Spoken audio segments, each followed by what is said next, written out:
Shalom, Bapak Ibu yang terkasih dalam Tuhan. Kembali kita berjumpa dalam ibadah online pada saat pagi hari ini. Semoga dalam pemeliharaan Tuhan kita sehat selalu. Kita akan mulai ibadah kita pada pagi hari ini. Kita mau siapkan hati dan pikiran. Mari Bapak Ibu yang terkasih dalam Tuhan, dengan segala kerendahan hati kita memuji dan memuliakan nama Tuhan, dan juga mengucapkan syukur kita kepada Tuhan. Kita sama-sama mengangkat pujian, mengatakan Bapa pegang tanganku. Haleluya Yesus. Haleluya. Mari kita sama-sama mempersiapkan hati dan pikiran kita. Kita masuk dalam hadirat Tuhan. Kita mengatakan dengan pujian kita, Bapa pegang tanganku. Haleluya Yesus, terima kasih. Bapa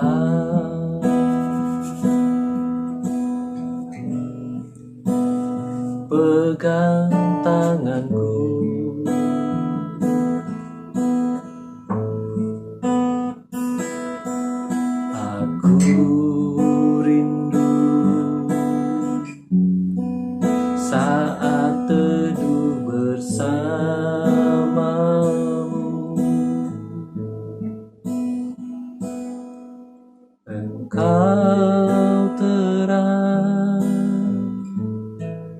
Yang membuatku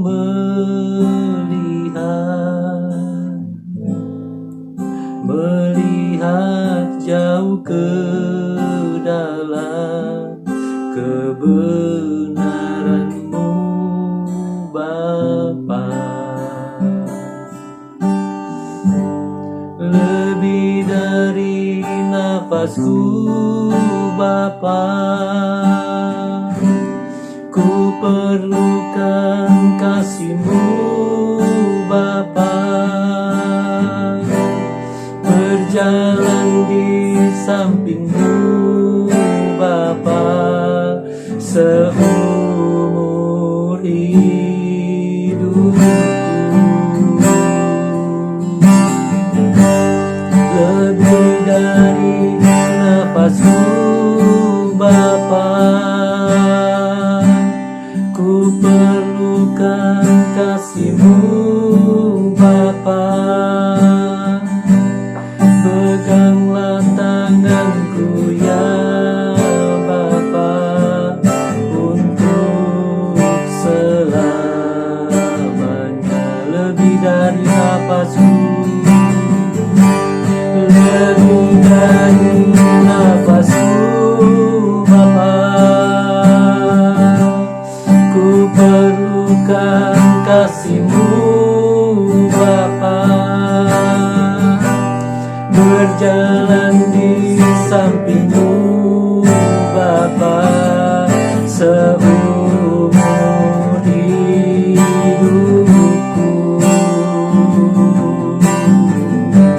Lebih dari nafasku, Bapa, ku perlukan kasih-Mu, Bapa. Peganglah tanganku ya Bapa, untuk selamanya. Haleluya. Bapa yang baik, pada pagi hari ini Tuhan, kami mau datang memuliakan nama Engkau Tuhan. Dimanapun kami berada, kami ingin merasakan hadirat-Mu Tuhan. Karena kami tahu Engkau tidak pernah dibatasi dengan apapun, tempat maupun waktu Tuhan. Kami perlu Engkau, pegang tangan kami Tuhan. Terima kasih Yesus, kami mau ibadah pada pagi hari ini. Ucapan syukur kami di hadapan Engkau. Namun sebelumnya ampuni kami Layakkan kami Tuhan untuk memuji dan memuliakan nama Engkau, agar setiap yang kami lakukan ini Tuhan berkenan dan menyenangkan hati Engkau. Bapa yang baik, kami berdoa dan kami perlaskan ibadah online kami pada pagi hari ini hanya di dalam nama Tuhan Yesus Kristus. Haleluya. Amin. Mari Bapak Ibu yang terkasih dalam Tuhan, kita angkat pujian yang mengatakan kasih Allah melingkupi saya. Haleluya.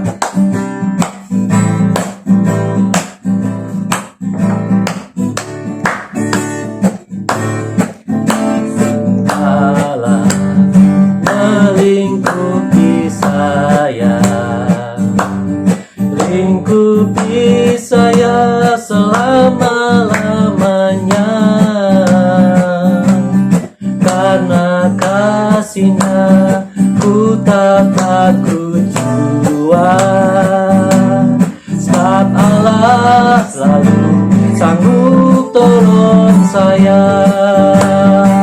Ku tak dapat hidup tanpa kasih Yesus mengangkat aku dan menghibur aku, menyenangkanku.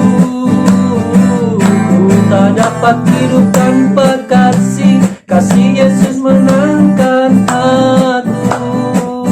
Layani Tuhan dan sesama lebih sungguh.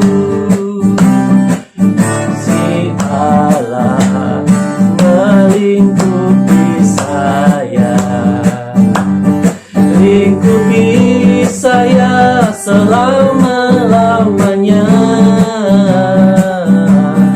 Karena kasih-Nya ku tak takut jua,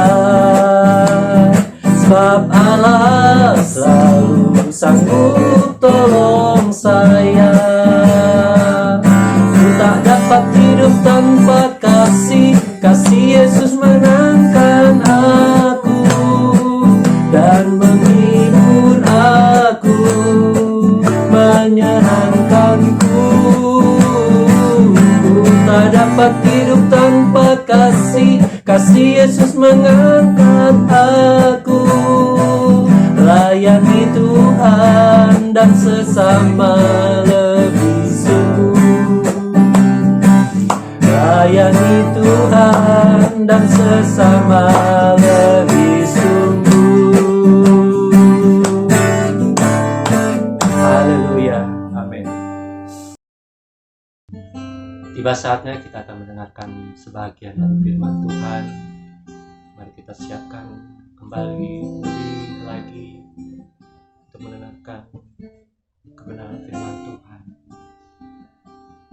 Kita angkat pujian mengatakan kekuatan di hidupku.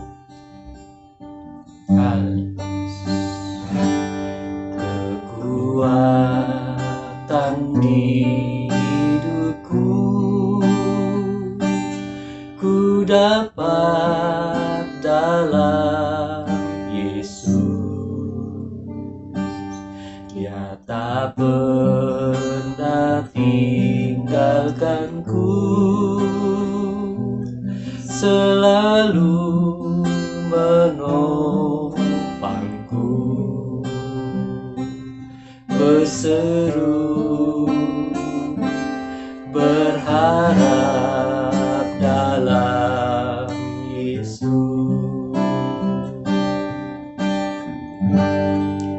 Ajaib Kau Tuhan, penuh kuasa, sanggup pulihkan keadaanku.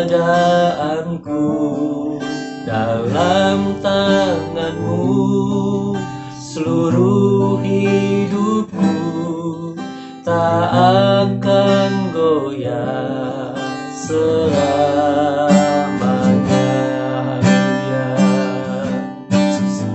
Amin.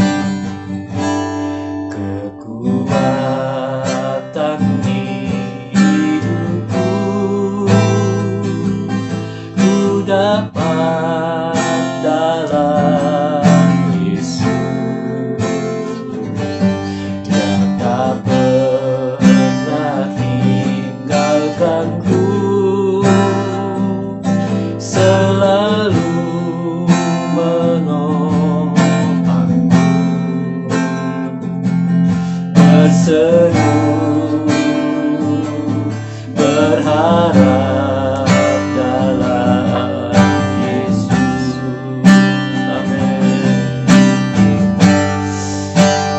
Ajaib Kau Tuhan, penuh kuasa, sanggup pulihkan keadaanku.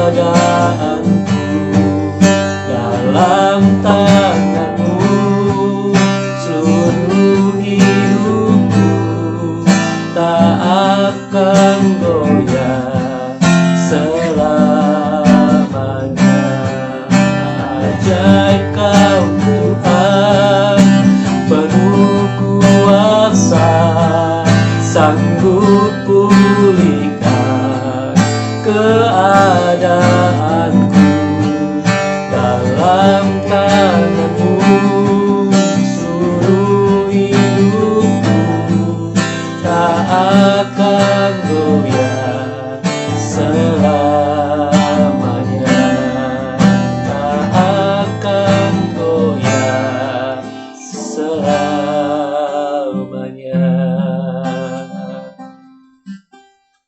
Menjadi kekuatan kami di dalam Engkau, Tuhan Yesus Kristus. Engkau yang menguatkan kami, Engkau yang selalu menghibur kami, Engkau yang selalu memulihkan kami, karena Engkau adalah Bapa yang baik. Terima kasih Tuhan Yesus buat kasih dan setia yang Tuhan berikan kepada kami. Kami sudah memuji, kami memuliakan nama Tuhan, meskipun Tuhan kami percaya Engkau berkenan. Tuhan Yesus memperkenankan kami. Tuhan Yesus dalam kami memuji dan memuliakan nama Engkau. Kira menyenangkan hati Engkau ya Bapa. Tiba saatnya kami mau mendengarkan kebenaran firman-Mu. Kami mau mendengarkan pesan yang Tuhan berikan melalui hamba-Mu. Biarlah Tuhan Yesus pesan-Mu, firman-Mu yang menjadi kekuatan kami. Terima kasih Bapa. Terima kasih Tuhan Yesus Kristus. Urapi hamba-Mu yang menyampaikan kebenaran firman-Mu. Tuhan Yesus, biarlah hikmat akal budi yang daripada Engkau menyertai kami. Tuhan Yesus, kami siap mendengarkan firman-Mu hanya di dalam nama Tuhan Yesus Kristus. Haleluya. Amin. Selamat pagi Bapak Ibu Saudara, Shalom. Kembali kita bersama-sama pada hari ini akan mendengarkan pesan Tuhan. Dan minggu ini adalah minggu terakhir bulan Maret, tanggal 26 Maret. Setiap kita hadir di rumah Tuhan tentu ada pesan Tuhan. Nah, hari pesan Tuhan topiknya adalah dahsyatnya doa dan puasa. Saya bacakan terlebih dahulu dari Injil Matius pasal 17 ayat 21. Nah, saudara bisa dicek and dicek dari Injil Matius pasal 17 ini dari ayat 14 itu sampai dengan ayat yang ke-21. Nah, saya bacakan yang ke-21, demikian bunyi firman Tuhan. Jenis ini tidak dapat diusir kecuali dengan berdoa dan berpuasa. Amin. Berbahagialah setiap orang yang mendengarkan pesan Tuhan, merenungkan dan mempraktekannya. Dahsyatnya doa dan puasa. Dan bukan secara kebetulan, memang sejak beberapa hari lalu saudara-saudara kita ya sedang melaksanakan puasa. Dan ini menjadi sebuah pertanyaan sebetulnya di lapangan. Dan yang memprihatinkan bukan hanya dari yang non-Kristen aja, bahkan juga masih banyak orang-orang Kristen yang bertanya, memangnya orang Kristen berpuasa ya? Kenapa sih kita harus puasa? Terus bagaimana berpuasa yang alkitabiah? Yang alkitabiah itu artinya sesuai dengan Alkitab, bimbingan Alkitab. Nah, Bapak Ibu Saudara jemaat GBI Rawaja yang saya kasihi, saya sayangi, saya ingin kembali menegaskan dan menjelaskan mengenai doktrin atau pengajaran mengenai doa dan puasa ini. Nah, kalau kita lihat konteks tadi perikop yang kita baca dari Injil Matius pasal 17 ini ayat 14 sampai ke 29 nanti, itu bagaimana dikisahkan seorang bapak mempunyai anak laki-laki satu-satunya. sejak kecil itu diganggu oleh kuasa kegelapan. Ingat ya, sejak kecil diganggu oleh roh kegelapan, ya, oleh setan, oleh iblis gitu ya. Saudara harus percaya bahwa setan iblis itu ada, ya. Tetapi Alkitab menjelaskan iblis atau setan itu tidak diciptakan oleh Allah. Loh, kalau gitu bagaimana penciptanya? Iblis atau setan itu adalah malaikat yang jatuh ke dalam dosa, gitu ya. Nah, tentunya sebagai seorang ayah selalu berusaha memberikan yang terbaik untuk anaknya. Halo, ingat ya anak-anak, orang tua itu selalu berusaha memberikan terbaik untuk kalian. Bahkan kalau perlu gitu ya, ada ungkapan mengatakan dalam melakukan pekerjaan untuk menafkahi ya, keluarga, termasuk kalian anak-anak, kalau perlu kepala jadi kaki, kaki jadi kepala. Itu kan membayangkan betapa kerja kerasnya orang tua untuk menjadikan kalian anak-anak yang sukses, yang berhasil dalam Tuhan. Bapak itu berusaha bagaimana caranya supaya anaknya ini tidak diganggu lagi oleh kuasa kegelapan. Ya sederhananya sembuhlah begitu ya, normal seperti anak yang lain. Kalau diganggu itu, waduh, sangat menderita sekali. Nah, satu saat dia mendengar Tuhan Yesus melawat, mengunjungi daerah di mana Bapak ini tinggal. Dia tidak menyia-nyiakan kesempatan ini.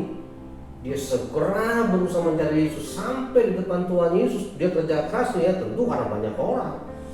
Kemudian dia berjumpa dan mohon supaya Tuhan, tolonglah anakku yang kerasukan setan ini. Kalau engkau bisa menolong anakku. Sempat ditegur sama Tuhan Yesus, loh, kalau aku bisa, tidak ada mustahil bagi orang yang percaya. Saudara-saudara, sering kita nggak jauh beda seperti Bapak ini. Ketika mengenai masalah, kita kurang meyakini, kita bimbang, Tuhan ini bisa tolong nggak? Begitu ya. Nah, Bapak ini kemudian ketika mendengar ucapan Yesus, maka kemudian untuk kedua kali Bapak ini mengatakan, ya Tuhan, tolonglah aku yang kurang percaya ini. Dia percaya tapi masih kurang. Artinya nggak full heart, nggak sepenuh hati mempercayai. Kemudian Yesus mengatakan, oke, mana anakmu? Sini. Kemudian dengan kuasa yang dahsyat luar biasa, Tuhan Yesus memberikan kesembuhan. Bisa dikatakan memberikan mukjizat, mengeluarkan setan yang selalu mengganggu anak dari Bapak ini. Nanti kalau baca tuh ya, ayat demi ayat tuh ya, Yesus mengatakan, keluar kamu dari tubuh anak ini. Dan akhirnya singkat cerita, anak dari Bapak ini kemudian dipulihkan, kemudian sehat tanpa diganggu oleh kuasa kegelapan. Nah, Bapak Ibu saudara sekalian, jenis yang seperti ini itu nggak cukup dengan doa. Bahkan kalau kita baca, saya akan bacakan dari Alkitab terjemahan yang lama. Saya bacakan dari Injil Markus ya, pasal 9. Injil Markus pasal 9 ayat 29, demikian bunyi firman Tuhan. Sabda Yesus kepada mereka, setan jenis ini tidak dapat diusir dengan cara apapun. Tidak dapat diusir dengan cara apapun. Coba. Kecuali dengan doa dan berpuasa. Saya melihat pentingnya berpuasa di sini. Artinya dari ayat ini kita bisa menelaah ada masalah yang tidak cukup hanya dengan doa. harus dengan berpuasa. Saya ulang, ada masalah begitu berat, kita nggak bisa untuk menguasai dan kita nggak bisa mengatasi. Nah, masalah berat seperti ini, apalagi kalau bicara tentang puasa 8, itu nggak cukup dengan apa yang namanya berdoa, harus dengan berpuasa. Gitu ya. Ingat, jadi kalau saudara sedang menghadapi masalah yang berat, saudara tidak bisa mengatasi masalah itu, mungkin di luar kemampuan kita. Kita perlu yang namanya, selain berdoa, kita berpuasa. Nah, ini bedanya ya. Jadi kita nggak cuma puasa itu harus dulu dengan doa. Jadi kita sambil berpuasa ada doa-doa yang kita panjatkan kepada Tuhan. Jadi kalau kita berpuasa itu dengan doa itu, kita bukan hanya menguasai diri secara fisik, misalnya nggak makan, nggak minum gitu ya. Kita juga bisa menguasai secara mental. Misal contoh, kita nggak gampang marah, ya, dan lain sebagainya. Nah, di sini memang diperlukan yang namanya berdoa. Kita minta kekuatan dari yang tak terbatas, sementara kita yang terbatas ini untuk dimampukan melakukan yang namanya puasa, gitu ya. Dengan berdoa kan minta pertolongan Tuhan dan iman, supaya yang tak terbatas itu memberikan kita kemampuan yang terbatas ini memiliki juga hal-hal yang tak terbatas. Ya, bahasa sederhananya yang supranatural, tapi jangan berkonotasi negatif gitu ya. Supranatural di atas kemampuan kita. Nah, pertanyaannya Bapak Ibu Saudara sekalian, bagaimana sih berpuasa yang alkitabiah? Itu pasti pertanyaan klasik. Berpuasa yang alkitabiah adalah, yang pertama saya akan kasih informasi, harus punya tujuan. Kan kalau di dalam Injil Matius tadi pasal 7 ayat 21, kemudian Injil Markus pasal 9 ayat 29, itu sebenarnya kisah yang sama. Ya, lebih dipertegas, diperjelas di Injil Markus pasal 9 ayat 29. Itu lebih dipertegas dan diperjelas. Itu sama saudara ceritanya. Itu kan ada masalah yang di luar kemampuan sang bapak ini kan.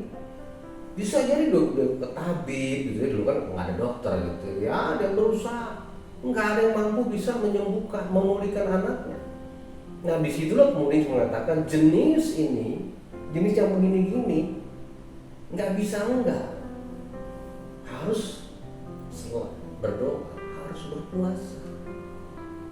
Nah, puasa yang alkitabiah, puasa sudah Alkitab, yang pertama kita harus punya tujuan. Jadi kalau tadi saya katakan, next, jika mempunyai masalah berat seperti ini, engkau bukan hanya dengan berdoa, harus pakai puasa. Nah, saya kasih referensi nih ya. Kan tentang puasa ini banyak kadang-kadang orang Kristen mengatakan, oh itu kan cuma ada perjanjian baru. Terus siapa bilang?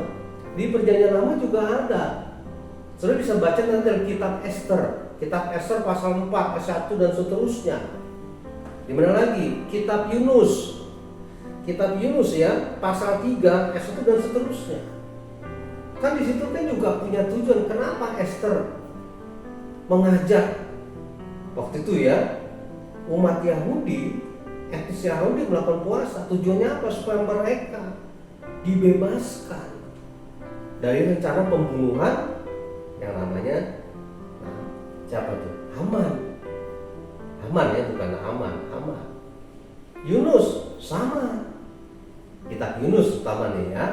Nah, ketika Yunus mengatakan kepada orang-orang yang ada di Nineve, jadi Nabi Yunus mendapat pesan dari Tuhan. Tuhan bilang, itu orang-orang di kota Nineve kejahatannya sudah memuncak, udah di atas rata-rata. Aku akan menjadikan mereka seperti Sodom dan Gomora.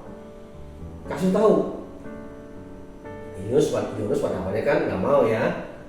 Tapi akhirnya Yunus kemudian dalam peristiwa ya mungkin di sekolah minggu kita dengar lah cerita bagaimana Yunus masuk ke perut ikan besar, ikan paus itu ya. Akhirnya Yunus bertobat, akhirnya dia pergi ke kota Nineve, dia bilang di situ, dia khotbah bertobatlah. Kalau kalian tidak bertobat dari kejahatan kalian, kota ini akan dijadikan oleh Allah seperti Sodom dan Gomora. Perhatikan saudara, kalau kita baca Alkitab, luar biasa orang yang jahat itu di kota Niniwe percaya dengan firman Tuhan, pesan Tuhan. Mereka kemudian bertobat, mereka kemudian mengajak untuk sama-sama berpuasa. Tujuannya apa? Supaya mereka tidak dibinasakan dengan pertobatan. Jadi ada tujuan. Di Perjanjian Baru ada juga contoh di Kisah Para Rasul pasal 13 ayat 3. Kisah Para Rasul pasal 13 ayat 3. Paulus dan Barnabas sebelum mereka memulai pelayanannya, Tuhan berpesan, khususkan mereka berdua, lakukan doa dan puasa. Kenapa? Tujuannya supaya mereka nggak gagal dalam pelayanan. Karena dalam melayani mereka banyak mengalami tantangan. Ya banyak juga berusaha supaya dibunuh kan berat tuh. Untuk mereka bisa tetap setia harus doa dan puasa. Mereka doa dan puasa 3 hari. Tujuannya apa? Supaya mereka diberikan kemampuan apapun yang terjadi dalam pelayanan, Paulus dan Barnabas tetap setia melayani. Nah, yang pertama, kalau hari ini ada saudara yang punya masalah berat, coba lakukan yang namanya doa dan puasa. Tujuannya apa? Nah, saudara masalahnya apa? Sakit nggak sembuh-sembuh? Coba lakukan puasa dan doa. Tujuannya apa? Tuhan berikan aku kesembuhan. Ya, apapun masalah saudara, tidak ada mustahil bagi orang yang percaya. Yang pertama, harus punya tujuan kalau puasa. Yang kedua, kita tetap melakukan aktivitas seperti biasa. Nanti kalau ayat ini Bapak Ibu bisa baca Injil Matius pasal 6 ayat 16 sampai 18. Berpuasa yang alkitabiah itu ada di Injil Matius pasal 6 ayat 16 sampai 18. Ya, ini kan salah satu khotbah Tuhan Yesus di atas bukit gitu ya. Bersyukur saya pernah ada di kota itu ketika mengunjungi Israel. Salah satunya diantara tentang bagaimana berpuasa yang alkitabiah. Satu, punya tujuan. Kedua, kalau orang puasa, ya harus melakukan aktivitas seperti biasa. Jangan tidur-tiduran gitu, aduh males gitu ya. Kemudian ya kalau ya terpaksa bekerja atau apa, nggak mandi, nggak sikat gigi. Tuhan bilang apa? Kalau engkau berpuasa, minyakilah kepalamu, gitu kan? Artinya apa? Ya tetap mandi, gitu ya, seperti biasa, dengan bersih tubuh supaya sehat. Jadi ingat, kalau berpuasa dan berdoa itu tetap melakukan aktivitas. Jadi kalau kerja ya kerja, minta kekuatan supaya Tuhan memberikan kemampuan bisa melakukan puasa itu selama 1 hari. Oke ya. Nah, yang terakhir, yang ketiga, saudara sekalian, kalau kita berpuasa itu kita nggak boleh sedang atau lagi marah. Jadi mempersiapkan diri dengan sebaik-baiknya. Ya, kalau tiba-tiba kita marah gitu ya, udah langsung buka aja, batal. Kalau marah udah batal. Makanya puasa itu bukan hanya menguasai secara fisik, tahan nggak makan, tahan nggak minum, tapi juga menahan amarah dan sebagainya. Nggak boleh lagi benci sama seseorang, batal saudara sekalian. Memang ada ayatnya. Nah tadi saya bilang ayatnya di mana?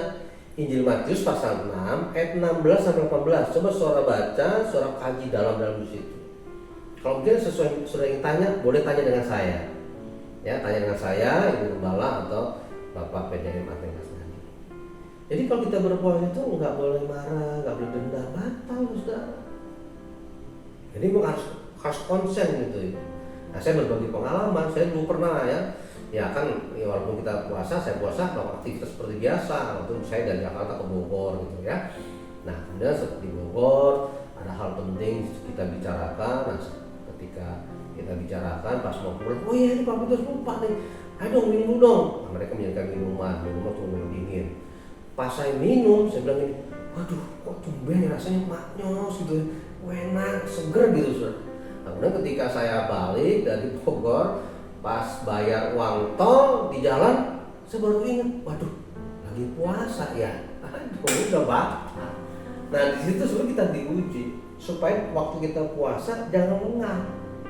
Tetap harus konsen, minta pimpinan Tuhan kita dikuatkan. Jadi tetap fokus. Memang ya, puasa kegelapan itu tahu ketika kita berpuasa itu apa? Kita dapat apa? Dapat berkat kan? Dapat pahala. Ada ayatnya? Ada, yang tadi saya bilang itu. Ada. Matius pasal 6 ayat 16-18. Ketika kau berpuasa, kalau dalam terjemahan Alkitab yang lama itu dikatakan kau mendapatkan pahala. Pahala. Kalau dalam terjemahan yang baru kan kau mendapat berkat gitu kan? Iya.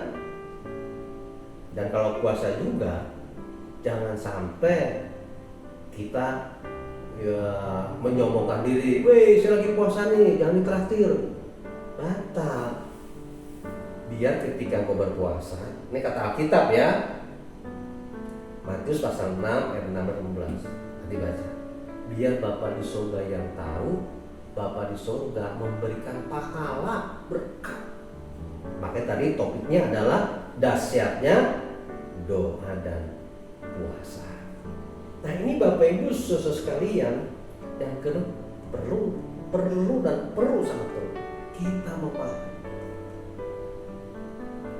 Kalau orang tanya kenapa sih orang Kristen berpuasa, jawabannya sederhana.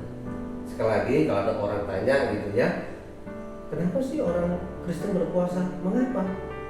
Jawabannya sederhana. Karena itu perintah, atau karena itu ajaran Tuhan. Gitu ya. Perintah boleh, mungkin lebih sip lah. Kita katakan itu ajaran Tuhan. Tadi ayatnya itu beberapa saya kasih. Itu ajaran Tuhan. Jenis ini gitu ya. Masalah-masalah berat seperti ini enggak cukup hanya dengan doa. Harus dengan puasa. Artinya begini, ada harga yang harus kita bayar dengan mahal. Ya, kita harus memang berusaha. Mau dapatkan sesuatu yang baik, yang bagus, kita harus kerja keras, berani berharga. Gitu ya. Iya. Terus ada yang pernah nanya bisa begini, Pak Petrus, kalau saya puasa setengah hari boleh nggak? Maksudnya ya saya puasa nih jam 5 pagi, ntar kira jam 12 saya buka, boleh nggak? Saya bilang itu mah bukan puasa setengah hari, itu mah namanya nunggu nasi mateng. Nunggu nasi mateng. Ya kadang-kadang kalau kita nggak kuat, ya mungkin ya kalau puasa itu setengah hari lah. Pemahaman setengah hari begini saudara. Pemahaman setengah hari begini. Kalau kita puasa itu kan kita ada niat. Malam nih jam 11 atau jam 10 ketika sudah mau doa malam, sudah bilang Tuhan besok saya mau puasa, saya punya tujuan, berikan saya kemampuan untuk bisa melakukannya. Artinya ketika kita selesai berdoa bahwa kita akan puasa, mulai malam itu kita udah mulai puasa tuh. Mempersiapkan diri ketika pagi kita bangun gitu ya, mandi sikat gigi, melakukan aktivitas gitu kan ya, udah puasa tuh, nggak dari jam 5 atau 4 enggak. Nah nanti sekitar jam 1 oke boleh lah. Dan jangan lupa pas kita buka jangan langsung makan dan minum, kita bilang terima kasih dulu jam 1 lah kira-kira begitu ya. Terima kasih Tuhan kau berikan hamba ini kemampuan ya, hari ini baru setengah hari gitu ya, saya punya tujuan seperti ini, saya percaya bagimu ada mustahil Tuhan. Saya percaya seperti kata firman Tuhan, jadilah sesuai dengan imanmu, jadilah sesuai dengan perkataan. Inilah Bapak Ibu tentang topik dahsyatnya doa dan puasa. Siapa di antara saudara yang hari ini melakukan puasa, jangan lupa dengan doa juga, diiringi dengan doa. Sebab ketika kita berdoa itu kita mengimani, mengamini kuasa Tuhan yang tak terbatas itu sanggup menolong kita yang terbatas ini mendapatkan sesuatu yang tak terbatas. Kalau bahasa tadi yang supranatural di atas rata-rata. Jadi kesimpulannya, sebetulnya bukan kuasanya, karena iman kita itu maka kita melakukan puasa. Ingat ya, karena kita mengamini kuasa Tuhan tak pernah berubah, yang tak terbatas itu mampu menolong kita yang terbatas ini memperoleh yang tak terbatas. Iman, di situ kita berpuasa. Nah, demikianlah pesan Tuhan pada hari ini. Yang berbahagia adalah setiap orang yang mendengarkan firman Tuhan, merenungkan dan mempraktekannya. Amin. Tuhan memberkati. Bapak Ibu Saudara, kita akan segera mengakhiri ibadah kita hari ini. Saya akan berikan info dulu atau warga gereja. Yang pertama, terus dukung doa untuk renovasi gereja kita. Berharap bahwa minggu ini sudah selesai sehingga awal bulan April, ya, atau paling lambat pas hari Jumat Agung kita sudah ibadah onsite. Demikian. Yang kedua, terus kita doa bagi saudara-saudara kita yang dalam pergumulan supaya mereka diberikan kemenangan, diberikan kekuatan, tetap setia mengandalkan Tuhan. Selamat hari Minggu, Tuhan memberkati. Mari kita tutup di dalam doa. Bapa yang baik yang kami kenal, dalam nama Tuhan Yesus kami berterima kasih sepanjang hari ini, terutama kami sudah mendengarkan pesan-Mu. Kami percaya Tuhan, setiap pesan-Mu mengandung makna yang dalam untuk Engkau selalu memberikan berkat dan anugerah-Mu kepada kami. Terima kasih mengenai topik doa dan puasa hari ini. Mampukan kami untuk kami memiliki iman melakukan puasa sehingga kuasa-Mu akan selalu memberkati kami, melindungi kami, memberikan kemenangan dalam setiap hubungan kami. Terpujilah nama-Mu, maka Tuhan berkati seluruh jemaat-Mu dimanapun mereka berada saat ini. Engkau memberkati seluruh para pendengar yang telah mendengarkan pesan kebenaran firman-Mu hari ini, sehingga hari ini mereka diperlengkapi untuk memahami tentang kebenaran firman. Terpujilah nama-Mu, maka kami tutup ibadah pagi hari ini dalam nama Tuhan Yesus Kristus. Haleluya. Dan kini saudara-saudaraku jemaat dikasihi Tuhan Yesus, pulanglah dengan damai sejahtera. Terimalah berkat dari Allah Bapa, cinta kasih sayang dari Tuhan Yesus Kristus, urapan dan persaudaraan Roh Kudus menyertai kita pagi ini sampai selama-lamanya. Haleluya. Amin.